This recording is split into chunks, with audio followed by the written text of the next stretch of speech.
Ave Regina, Mater misericordiae, vita dulcedo, estes nostra salve. Rise.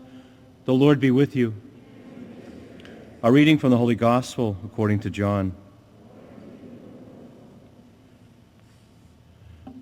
There was a feast of the Jews, and Jesus went up to Jerusalem. Now there is in Jerusalem at the Sheep's Gate a pool called in Hebrew Bethesda, with 5 porticos. In these lay a large number of ill, blind, lame, and crippled. One man was there who had been ill for 38 years.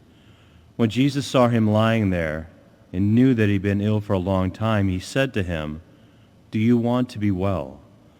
The sick man answered him, "Sir, I have no one to put me into the pool when the water is stirred up.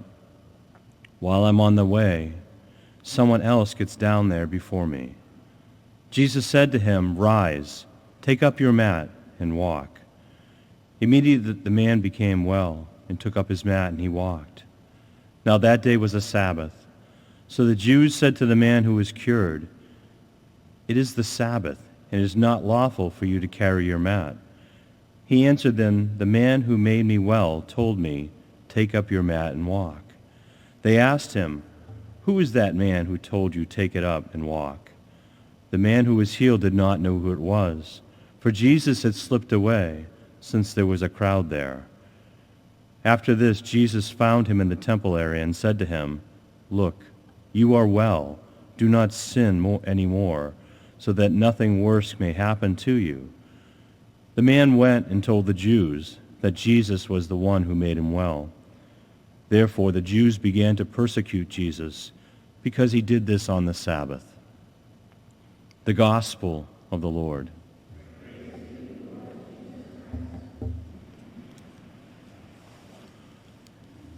So in today's Gospel, we have Jesus going into this area. It was like a hospital when you think about it. There was ill. There was people that were sick, that were lame, that were crippled. And he comes to this one man that he knows has been there for 38 years, and he asks him a simple question. Do you want to be well? It's kind of an odd question when you think about it. What else could the man really want to be but well? And I think in our lives, when we meet Jesus, when we look at him, and he asks us that same question and says, "Do you want to be well?" We need to look hard into our hearts to see where we need to be well. Whether it's sin, whether it's a healing. Is it a healing of our mind? Is it a physical healing? Is it a healing of something that we've held on for such a long time, like this man that was ill for 38 years? We need to think, Jesus, what do I want to be well of? He knows already what that is, because he knew this man needed his help. We need to be open. We need to be open to that time when Jesus comes to us.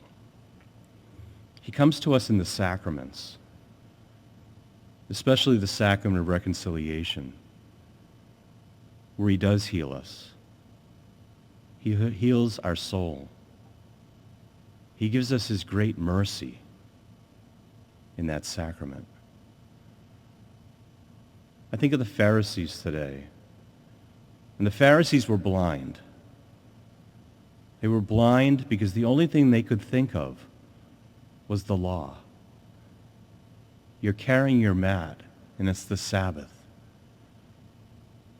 They were so blinded by their hatred of Jesus that they couldn't see that what he did was such a great thing. I just think of on a Sunday morning, if we saw somebody laying on the ground, would we help them? Would we pick them up? Or would we let them sit there and lay there? We'd help them, because that's what Jesus wants us to do. He wants us to be open to the person in need, to the person that needs us. It's not the law that's important in that situation.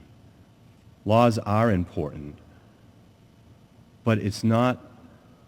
The Pharisees were looking at the letter of the law, not the practicality of it. So today, as we reflect on this gospel and as we go forth, we need to look in our own lives and say, Jesus, I want to be well. Regina Celi, Letare, alleluia, qui aquae merum isti portare, alleluia, resurrectio